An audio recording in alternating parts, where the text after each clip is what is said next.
Hi, I'm Steve, and I'm an economics and business studies and English and sometimes mathematics teacher. How many years have you been working in your profession?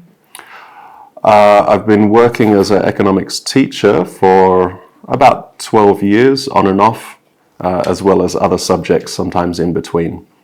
7 years in total teaching economics, as well as working for the government before here. A profession in 3 words? Making better choices. It's a bit hard to do in 3 words, but teaching people how to make better choices. Nice. People's perception of your profession? It's very common for people to have a bad perception of economists because they see usually terrible economists on the news. Half of the industry is really bad and trying to make rich people richer, and the other half of the industry is trying to make everyone richer and happier. But unfortunately, most people only see the sellout economists on the news. So people get a very bad perception of economists in general. What are the advantages of studying this profession in another country? Economists are often at the top of the field, top of the business, and dealing with international trade and politics. So the language is going to be in English, and it's a really good idea to learn it in English. The actual subject is taught very differently in every country, so it's a good idea to get a lot of advice about which country to study economics in. If you study in Japan or Austria or America or Australia or London, it's going to be taught completely differently in every country.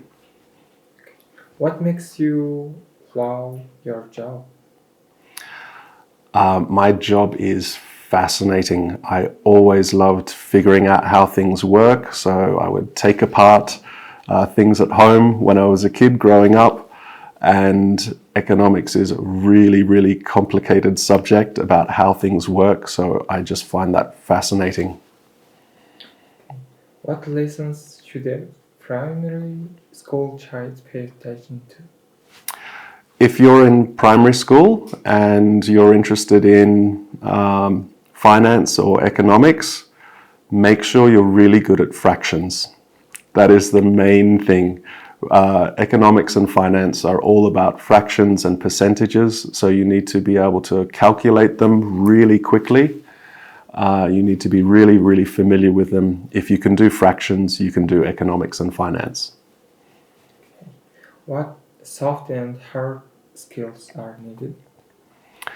The hard skills are mostly mathematics.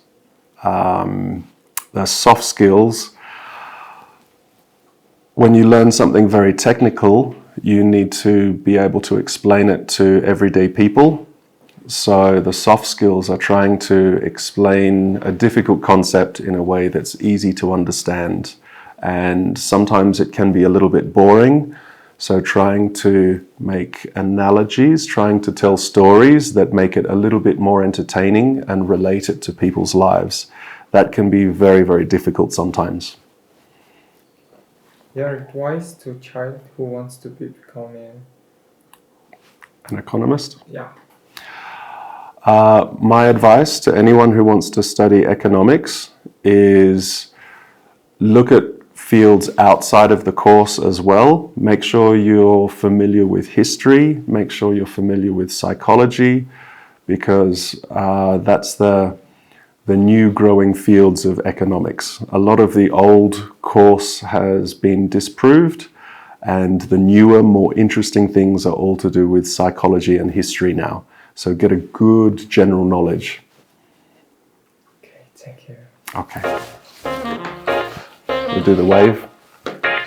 Thanks. Bye.